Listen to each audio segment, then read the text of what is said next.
ក្រហមនៃក្របផ្លោងថៃហែកបំបែកមេឃយន្តហោះចំបាំងត្រដាងស្លាបខ្ជាក់ក្របបែកបំផ្លាញធរណីនៅក្រោមសម្រែកដ៏ខូខើនេះកុមារកម្ពុជាម្នាក់បានរួញខ្លួននៅក្នុងលេនដ្ឋានដៃទាំងពីរក្រសោបទ្រូងប្រៀបដូចជាការអោបត្រកងនៅក្នុងទ្រូងរបស់ម្ដាយនេះជារូបភាពដ៏ឈឺចាប់នៃសង្គ្រាមឈ្លានពានរបស់ថៃមកលើកម្ពុជា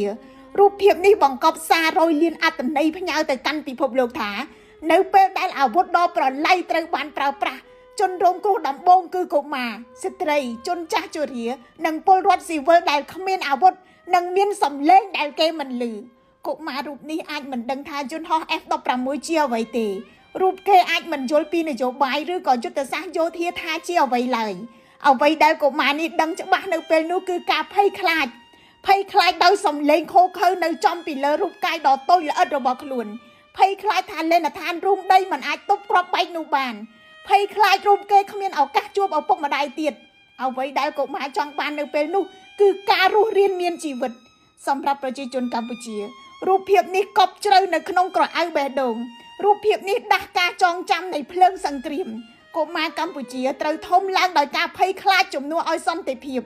ក្រោយឆ្លងកាត់ទំព័រសង្គ្រាមដ៏ជូរចត់រាប់ទសវត្សរ៍យើងធ្លាប់សង្ឃឹមថាកូនរបស់យើងនឹងមិនចាំបាច់ជួបប្រទះរឿងដ៏សោកសៅនេះម្ដងទៀតទេប៉ុន្តែពេលនេះអតីតកាលបានវិលត្រឡប់មកវិញក្រៅពីការឈឺចាប់ឥតឧបមារូបភាពដ៏អាសូរនេះរំលឹកយើងថាកម្ពុជាត្រូវតែពង្រឹងខ្លួនឈរឲ្យបានរឹងមាំដើម្បីអាចការពារប្រជាជនរបស់ខ្លួនបានជាពិសេសកុមារដែលជាទំពាំងស្នងជាតិការការពារប្រទេសជាតិគឺការពារទាំងទឹកដីនិងការពារទាំងអាយុជីវិតរូបភាពនេះក៏ជាសារមួយទៅកាន់សហគមន៍អន្តរជាតិផងដែរកម្ពុជាតូចប៉ុន្តែកម្ពុជាក៏ជារដ្ឋអធិបតេយ្យដែលមាននៅក្នុងផែនទីពិភពលោកកុមាររបស់កម្ពុជាក៏មានក្តីសុបិននិងត្រូវការអនាគតត្រចះត្រចង់សង្គ្រាមឈ្លានពានបំភ័យបំឡាចបំបាក់ស្មារតីរបស់កុមារមិនគួរត្រូវបានមើលរំលងឡើយ